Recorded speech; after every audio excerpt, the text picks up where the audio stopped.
We're back to the Neil Haley Show and also the Media Giant Effect. And I'm excited to welcome my guest, Libby Patrick. And she's going to talk about today, specifically not working on ourselves. We have all this stuff. We try to distract ourselves with so many different things instead of working on ourselves. And in society, Libby, I guess what happens is our job is we're kind of always told we got to help others. We got to do different things. And we forget about ourselves.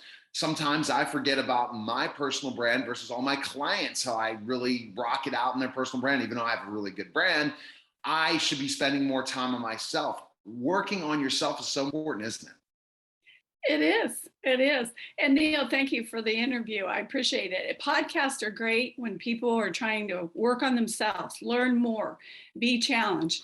So what I see every day is exactly what you just said. People want to help all these other people in their life and they forget to work on themselves. And so give us some steps of how we can work on ourselves or things that kind of say warning signs, you know what? I'm not working on myself. So what should we be doing that we're not doing? Because that's yeah, the kind of thing that I see all the time is I walk in someone's home and they tell me they need to have help getting rid of stuff, actual content in their home. And when I walk in there and I'm looking at, let's say, 99 screwdrivers on the wall, and they say, oh, I don't really care about screwdrivers, but I don't like empty space, so I just filled it up. I'm like, this is not about the screwdrivers.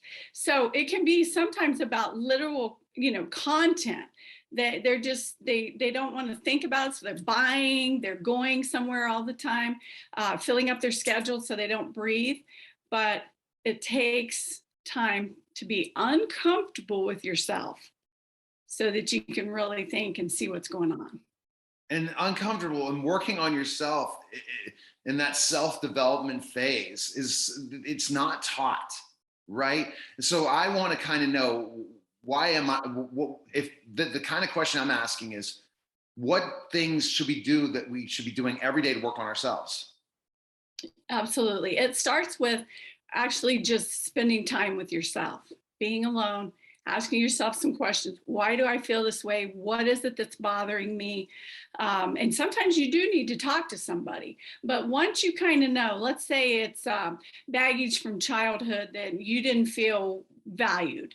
So you're going to have to get books, listen to podcasts, get some counseling to help you deal with, I am valuable. And then from there, every day, it's getting up and saying, I am valued, I am loved, I'm important. Self-talk is very important.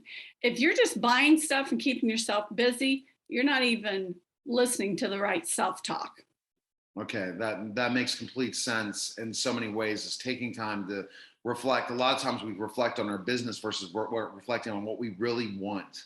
I think that in my journey the last couple of years is I'm now finally looking at what I really want versus what everyone around me wants that are associated with me.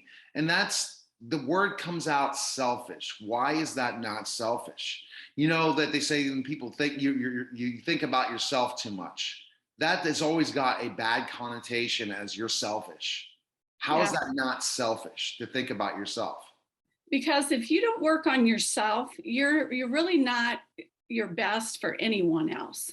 And so I tell people, take time for you because that makes you the best daughter, parent, sister, friend, person, best version of you. And so then you're able to give back to others in a better way because you took time for yourself. Oh, that's powerful. And it's something that people really have to think about and say, oh my goodness, is this really what I'm doing? So basically taking time for yourself, really looking at things, and how do we uncover some of the skeletons in our closet that kind of drag us each day to not move forward? How do we do that? How do we deal with that to really, when we're thinking about ourselves, saying, let me look at things that are, from childhood or a specific trauma that's happened now, a specific type of a loss, things like that, to say, okay, now I need to work on things. Yeah. Well, let me tell you, one of the things I had to do is go clear back to my childhood in school.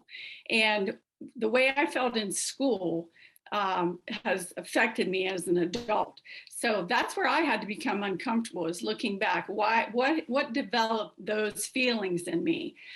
There is a lot of books and podcasts and things out there that tell us we need to look at ourselves, but until you really stop and get alone with your thoughts and be still and think about it, you're probably not going to dig deep enough. And most time you don't need to go to, a counselor to help you pull it out. You kind of know as an adult by the time you're in your 40s or 50s, I've got some issues here. So what it comes down to is you have one life, and maybe it takes till we're in our 40s or 50s to realize, wow, this life thing's going so fast. I want to be the best version of myself, and I'm gonna work on me, because I want to, not just camouflage it. I want to fix it. All right. So where is the best place people can find information on you? Such great information.